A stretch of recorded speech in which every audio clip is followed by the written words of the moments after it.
Assalamualaikum, halo guys, it's me Mara. Di sini ada beberapa hal yang akan aku bahas. Yang pertama, aku akan membahas tentang informasi terkait PKN dari lokasi kampusnya, program studi, biaya masuknya, terus jalur masuk PKN kan banyak yang tentang jalur masuk PKN tentang cara masuk atau seleksi PKN. Topik yang kedua aku akan ngebahas tentang asrama PKN. Nah, di asrama ini ada fasilitasnya aku akan bahas, ada lokasi asramanya, ada aturan asrama dan uang saku. Topik yang ketiga tentang prospek lulusan PKN. Nah, lulusan tuh nanti kerja di mana sih Kak? Jadi apa sih Kak? Nanti aku akan bahas. Yang terakhir adalah tips mempersiapkan PKN dari sekarang. So if you guys wanna know, just keep on watching.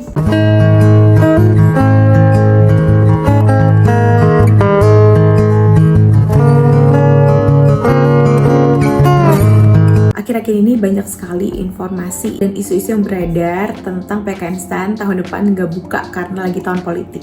Tapi kalau kita lihat dari tahun-tahun sebelumnya, di mana tahun-tahun politik sebelumnya itu PKN terbuka kok. Jadi kita berdoa saja semoga PKN buka tahun 2024. Topik yang pertama tentang PKN PKN itu apa sih? PKN adalah Politeknik Keuangan Negara di mana dulu namanya Sekolah Tinggi Akuntansi Negara.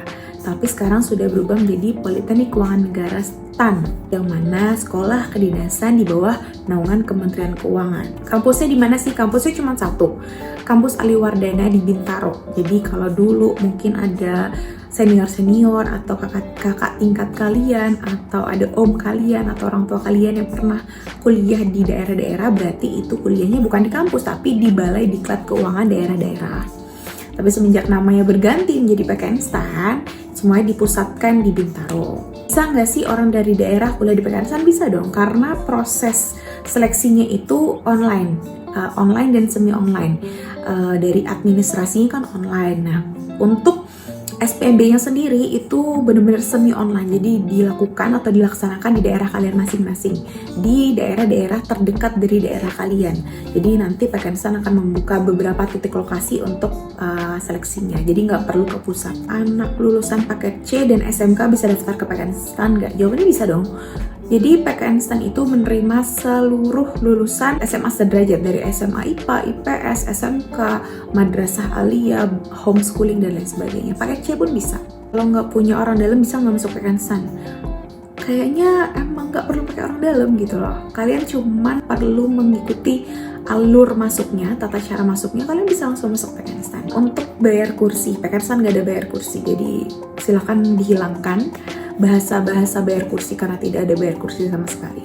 Program studi di PKN itu ada apa aja sih? Ada 3. Pertama, Diploma 4 Manajemen Keuangan Negara, Diploma 4 Akuntansi Sektor Publik, dan Diploma 4 Manajemen Aset Publik. Cuman ada 3. Ada D1, D3 nggak? Nggak ada. Bea Cukai dan Pajak ada nggak? Nggak ada. Sudah tidak ada sekarang. Tinggal 3 itu saja.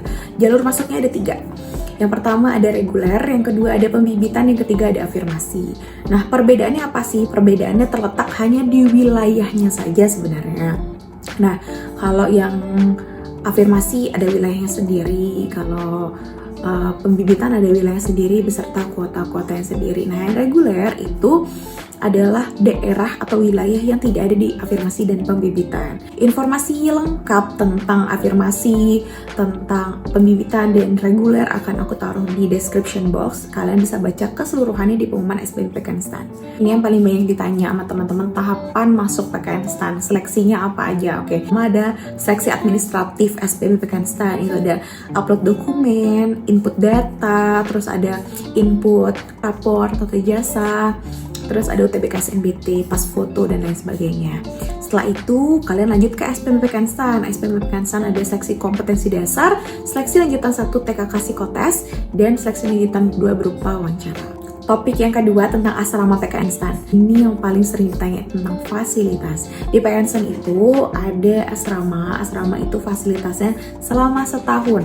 Jadi nggak hanya asrama, tapi makan juga dibiayai oleh PKN selama setahun untuk jalur pembibitan dan reguler. Tapi kalau untuk afirmasi itu 2 tahun. Jadi teman-teman yang dari jalur afirmasi, kalian bisa tinggal di asrama itu selama 2 tahun dan menikmati makan gratis selama 2 tahun. Lokasi asrama di mana sih? Lokasi asramanya masih di sekitar kampus PKN jadi nggak perlu mengeluarkan transportasi atau biaya tambahan untuk transportasi. aturan asramanya apa sih? Aturan asramanya itu sebenarnya nggak banyak, cuman emang ada jadwal aja. Senin itu dari pagi sampai sore apa, Selasa, Rabu, Kamis, Jumat, Sabtu, Minggu itu ada jadwalnya. Aku nggak bisa nge-breakdown satu-satu jadwalnya, tapi intinya untuk aturan-aturan yang memang terlihat banget, kayak misalkan nggak boleh nge-GoFood, nggak boleh pesen Shopee, yang gitu-gitu nggak boleh. Kenapa nggak boleh pesen GoFood, Shopee Food, GrabFood? Karena di stan kan dapat makan. Nah, jadi kalian tuh harus bertanggung jawab atas makanan yang sudah dibiayai oleh negara itu. Jadi kalau kalian pesen GoFood, takutnya malah nggak makan makanan dari stan. Nah, kalau misalkan kalian ngirim paket, terus habis itu beli di Shopee atau beli di Tokped gitu-gitu, itu juga nggak bisa diarahkan ke PKN stan. Jadi solusinya mungkin kalian bisa arahkan ke kos kakak tingkat atau saudara kalian yang tinggal di sekitar stan gitu. Jadi pas nanti kalian izin bermalam atau pesiar bisa kalian ambil. Nah, untuk aturan izin bermalam atau pesiar, jadi kan banyak yang tanya ke aku tentang boleh nggak sih kalau anak asrama tuh main keluar ke mall kek, ngopi kek, boleh, tapi itu pas izin bermalam atau pesiar, itu di hari Sabtu atau Minggunya. Nah, kalau kalian mau izin bermalam atau pesiar, itu biasa inputnya atau izinnya itu di hari Jumatnya. Kalau kalian lupa untuk input izin itu, kalian nggak bisa keluar di Sabtu atau Minggunya. Nah, kalau kalian melanggar, itu bisa kena poin dan bisa mengurangi nilai karakter kalian, pengembangan karakter kalian. Dan ingat, pengembangan karakter itu minimal B. Jadi kalau kalian nilainya pengembangan karakter itu C, itu kalian bisa ke drop out. Jadi hati-hati sekali dengan nilai pengembangan karakter. Memang kelihatannya sepele, tapi jangan disepelekan ya guys, itu ngeri deh. Untuk aturan uang saku, banyak banget yang tanya ke DM, Kak, uang saku di stan berapa sih? Gitu. Bisa nggak sih uang saku ditambah? Bisa nggak sih kerja di PKN stan biar uang sakunya bertambah? Jawabannya tidak ada uang saku. Even 100.000 juga nggak dapet. Topik yang ketiga tentang prospek lulusan PKN stan. Jadi PKN stan tuh kan kuliahnya 4 tahun ya. 4 tahun ini nanti kalian gelarnya itu STR atau Sarjana Terapan. Kalau kalian manajemen keuangan negara, STR MKN. Kalau kalian Sarjana Terapan akuntansi berarti STR AK. Kalau kalian Sarjana Manajemen Aset Publik berarti STR MAP kayak gitu. Nah, setelah lulus, prospeknya kalian akan bekerja di kementerian, lembaga, badan pemerintahan. Jadi kalian pasti jadi PNS.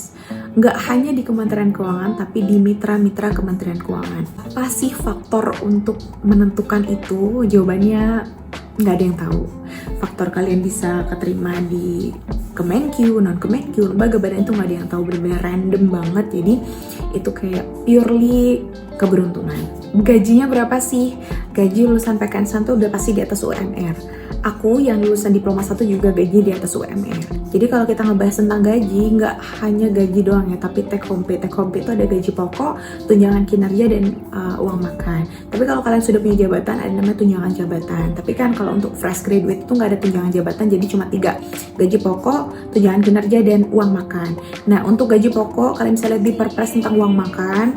Terus kalau kalian masih CPNS itu cuma 80%, kalau misalnya udah PNS udah 100%. Terus kalau tunjangan kinerja itu ada juga di Perpres, cuman ada potongan-potongan, itu tergantung sama nilai instansi kalian. Namanya reformasi birokrasi, itu panjang banget kalau mau di breakdown satu-satu.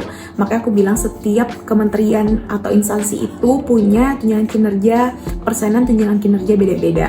Terus yang ketiga, ada uang makan. Uang makan sama juga, semuanya sama. Dan topik yang terakhir adalah tips untuk mempersiapkan PKN stan dari sekarang. Di selesai nonton video ini, kalian sudah siap untuk mempersiapkan SBM PKN stan. Aku tahu pasti kalian bingung kan persiapan dari mana. Oke, ini aku kasih pilihan ke kalian. Kalau kalian bisa belajar sendiri, silahkan belajar sendiri. Kalau kalian nggak bisa belajar sendiri, silahkan ikut bimbingan belajar. Kenapa aku bilang silahkan ikut bimbingan belajar? Karena di bimbingan belajar kalian akan dipantau, dibimbing. Jadi kalian nggak ngerasa sendiri belajarnya. Tapi kalau kalian memang tipe yang suka belajar sendiri, suka keheningan, terus gampang fokus kalau sendiri, silahkan belajar sendiri. Kumpulkan literasi-literasi, cari ke toko buku atau cari ke internet. Silahkan kumpulkan semua literasi tentang PKN stan. Tapi ingat, tolong sekali melek tentang informasi PKN stan update informasi tentang PKN STAN. Jadi dari UTBK-nya kalian udah harus update, dari SKD-nya harus update, dari TKK Psikotesnya harus update, serta wawancaranya harus update. Kalau UTBK SNBT, silakan update sama peraturan terbaru yaitu Permendikbudristek nomor 48 tahun 2022. Di sini tidak ada Saintek dan Sosum. Aku udah berkali-kali bilang kalau UTBK SNBT sekarang tidak menggunakan sistem Saintek dan Sosum. Sekarang semua general. Mau kalian SMA IPA, SMA IPS, SMK, Madrasah Aliyah, pesantren, paket C dan lain sebagainya bisa ikut UTBK SNBT karena general. Ada 7 subtes yang diringkas atau dirangkum menjadi 4 subtes. Ada TPS, ada penalaran matematika, ada pemahaman literasi bahasa Indonesia, dan pemahaman literasi dalam bahasa Inggris. Nah, yang kedua, untuk SKD itu harus dipersiapkan dengan matang karena mulai dari SKD kalian sudah di ranking dari yang tertinggi. Kalau UTBK kan kalian kalau udah nginjek passing grade atau nilai minimum kalian sudah bisa lanjut. Tapi kalau di SKD terus seleksi lanjutan 1 dan seleksi lanjutan kedua itu ada perankingan dari yang paling tinggi. Di SKD sendiri kalian itu belajarnya itu ngikutin kisi-kisi aja kan udah ada kisi-kisi terbaru kan di Permenpan RB nomor 27 tahun 2021. Itu di pasal 35 kalian lihat aja kisi-kisi tentang SKD sekolah kedinasan. Terus setelah itu tes kesehatan, kebugaran, serta psikotes. Tes kesehatan dari sekarang kalian mulai hidup sehat, terus mulai makan yang sehat, terus abis itu tidur, pola tidurnya dijaga, semuanya dijaga biar tensinya stabil, semuanya stabil. Selanjutnya ada tes kebugaran. Di tes kebugaran ini yang harus kalian persiapkan adalah lari 12 menit. Silahkan belajar teknik lari, terus teknik pernafasan saat lari, gimana caranya kalian biar nggak ngap, nggak ngos-ngosan, terus bisa stabil larinya. Itu belajar dari sekarang. Terus teknik shutter run yang cepet, gimana caranya kalian bisa shutter run yang cepet. Adik aku 18 detik, kalian bisa jadikan adik aku sebagai patokan untuk waktu shutter run 18 detik itu. Terus ada sit up semenit dan push up semenit. Itu silahkan belajar sit up dan push up yang benar, karena kalau sit upnya salah itu nggak akan dihitung guys. Kayak walaupun kalian kayak gitu tapi nggak akan dihitung. Push up pun kayak gitu ya. Kalau misalnya kalian salah teknik push up-nya nggak akan dihitung. Jadi anggapan kalian tuh 0 push up-nya. Jadi silahkan berlatih dari sekarang. Dan yang terakhir wawancara. Aku udah pernah bikin video tentang wawancara sekolah kedinasan. Boleh ditonton gimana tips dari aku tentang wawancara kedinasan. Untuk rekomendasi buku dari aku, sudah sering sekali aku bilang ke kalian. Bahkan dari 2022 kemarin aku udah merekomendasikan buku ini ke banyak teman-teman. Dan alhamdulillah mereka lolos. Jadi lolosnya itu nggak hanya di PKN STAN ya guys, lolosnya itu di PTN yang mereka inginkan. Karena UTBK SNBT ini untuk PTN dan nilainya bisa dipakai untuk PKN STAN. Ini bukunya aku ambil ya.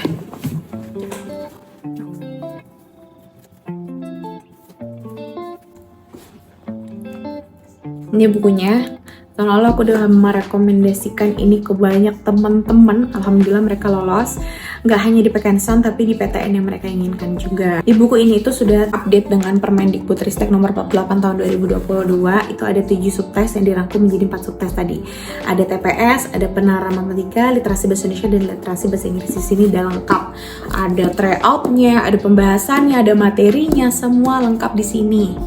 Jadi silahkan yang mau belajar, silahkan persiapkan UTBK-nya dulu. Kenapa persiapan UTBK dulu? Karena UTBK adalah syarat administratif. Kalau kalian gagal di UTBK, otomatis kalian nggak bisa lanjut ke SBMPTN STAN. Jadi percuma kalian belajar SKD kalau UTBK kalian belum mateng. Kalau kalian UTBK belum mateng, gagal di UTBK, kalian nggak akan bisa lanjut ke SKD. Jadi fokus UTBK dari sekarang. Mau kalian kelas 10, kelas 11, kelas 12, SMP, fokus ke UTBK. Semoga informasi dari aku bermanfaat. Aku akan taruh link pembelian bukunya yang amanah, karena banyak banget yang tanya ke aku link yang amanah yang mana, karena takut ditipu dan lain sebagainya. Kalian bisa lihat di description box. Semoga informasi dari aku bermanfaat. Semoga teman-teman yang berharap untuk bisa masuk STAN atau yang udah gap year tahun ini mau lanjut PKN STAN tahun depan, diberikan kemudahan sama Allah untuk bisa masuk ke PKN STAN.